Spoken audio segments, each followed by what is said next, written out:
Di sebuah kerajaan yang tersembunyi di balik pegunungan bersalju, hiduplah Putri Es. Seorang gadis dengan kulit seputih salju dan rambut sehalus kristal es. Ia adalah anak dari Ratu Salju, penguasa negeri dingin. Tempat di mana salju tak pernah mencair dan musim dingin tak pernah berakhir. Namun, Putri Es menyimpan kesedihan yang mendalam. Ia dikutuk sejak lahir.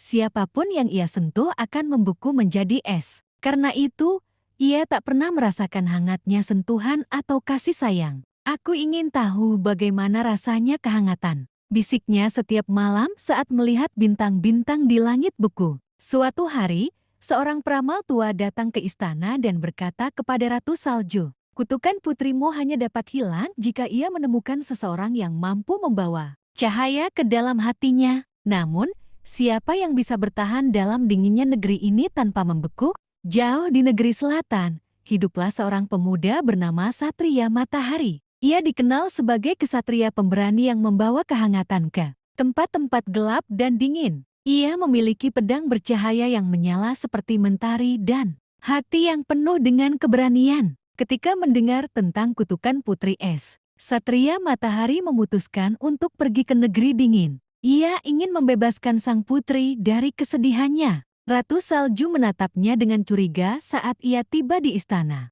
"Kau hanya akan membeku seperti yang lain," katanya. Namun, Satria Matahari tersenyum. "Aku ingin mencoba. Aku ingin membuktikan bahwa dingin bisa berdampingan dengan hangat." Mendengar itu, Putri Is pun mendekat.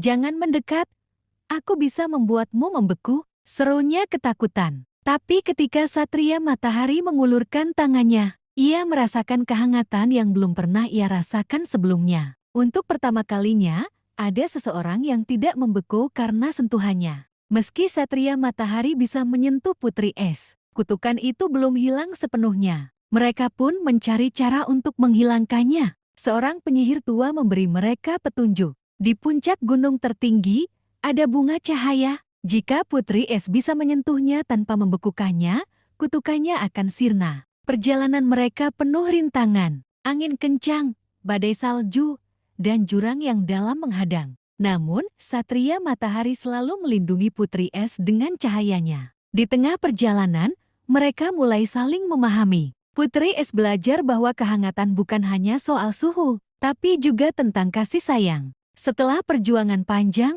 mereka akhirnya mencapai puncak gunung. Di sana, bunga cahaya bersinar terang. Dengan gemetar, Putri Es mengulurkan tangannya. Begitu ia menyentuh bunga itu, keajaiban terjadi, ia tidak membeku. Sebaliknya, rasa dingin yang selama ini menyelimutinya perlahan menghilang. Kutukan Putri Es akhirnya hilang. Salju yang menyelimuti negeri dingin perlahan mencair. Dan musim semi yang belum pernah terjadi sebelumnya mulai menyelimuti negeri itu. Putri Es menatap Satria Matahari dengan penuh rasa terima kasih. "Kau telah mengajariku bahwa hati yang hangat dapat mencairkan segala hal, bahkan es yang paling dingin sekalipun." Satria Matahari tersenyum. "Dan aku belajar bahwa bahkan di tengah dingin yang membekukan, selalu ada keindahan yang bisa ditemukan." Akhirnya, Putri Is dan Satria Matahari kembali ke istana. Ratu Salju, yang selama ini menjaga jarak dari putrinya karena takut menyentuhnya, kini bisa memeluknya dengan penuh kasih sayang. Putri Is dan Satria Matahari hidup bersama, membawa keseimbangan antara dingin dan hangat.